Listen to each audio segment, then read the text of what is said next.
Pinangunahan ng Internal Affairs Service ang sinagawang inspeksyon sa mga police units sa Batanes upang tiyakin ang kahandaan, disiplina at pagsunod sa pamantayan ng serbisyo.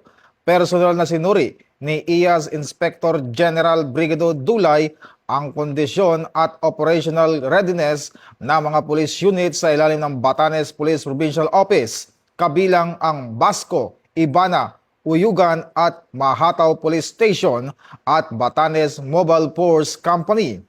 Sa kabila ng hamon ng distansya at limitadong resources, ipinakita ng mga pulis sa lalawigan ang matibay na dedikasyon sa pagpapanatili ng kapayapaan at kaayusan.